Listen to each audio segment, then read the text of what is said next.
right outside the Harvard T-stop in Harvard Square, where I'm about to take the Harvard Ghost Tour. It's a walking tour around Cambridge that talks about all the quirky stuff that people don't really know about. It's supposed to be a little spooky, a little interesting, maybe talk about murders. I'm really excited to do this, and let's go. Let me introduce myself. My name is Alistair Bubbles McCoy. That's right, my friends call me Bubbles. I was born right here in Cambridge in the year 1861, making me 153 years old today, if you can do the math correctly. Right around the turn of the century, I joined up with a club called the Cambridge Club. Now, that's not your typical club you may be thinking. The Cambridge Club is more like a gang. And I rose to the top of that gang here in Cambridge, and I ruled the street for a number of years right here in Harvard Square. Which is why I gained the nickname Bubbles. If you ever double-crossed me, you'd end up blowing bubbles at the bottom of the Charles River, if you catch my drift. No pun intended.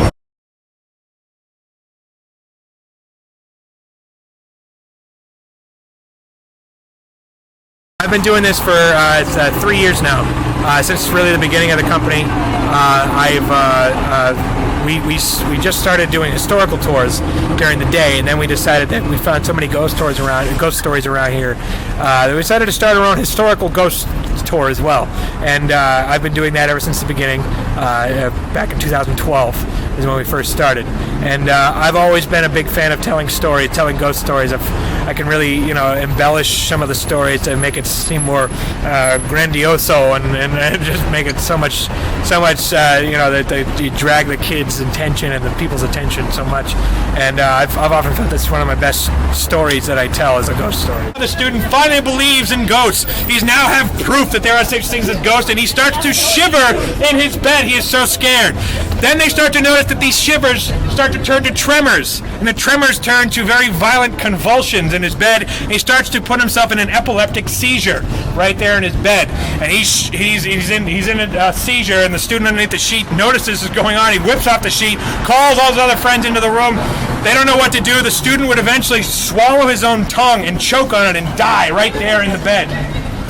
Ironically enough, they say that student who did not believe in ghosts, who died in his bed that night, is the very same ghost that haunts the Porcellian Club today. Kind of a bit of irony here that a student who didn't believe in ghosts is the one who would actually come back and continue to haunt. That ghost is still here today. There's many Harvard University ghosts that are inside the campus. So without further ado, I'm going to take you into the very scary Harvard Yard right across the street.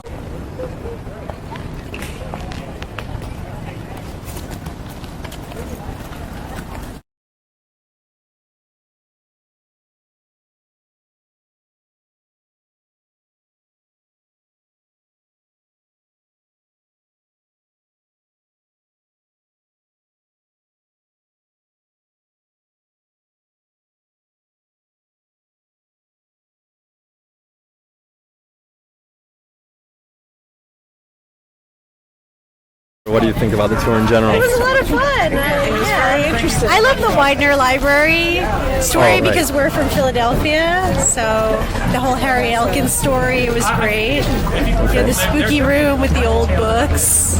How about you? I love the cemetery story. Which one? The old cemetery story. Oh, yeah, okay. what they did, Harvard Medical. Yeah. The bones in the walls. That's great. That's great. When they asked me when we were doing the ghost tour, if I wanted to pick an actual historical person, or if I wanted to pick make up my own character, I decided that I had done so much research with my historical character that I kind of wanted to have a little more fun with my ghost tour character. So I created this character, Bubbles. If you do any research on Bubbles, you'll never find any research on, because I made him up. It's all fiction. But over the years, I've embellished the stories. I've added different things to it, and I've really taken it into my own. And sometimes people actually believe me when I say they think that Bubbles is an actual person. Right. It helps the illusion. Yeah, exactly. But it's a lot of fun.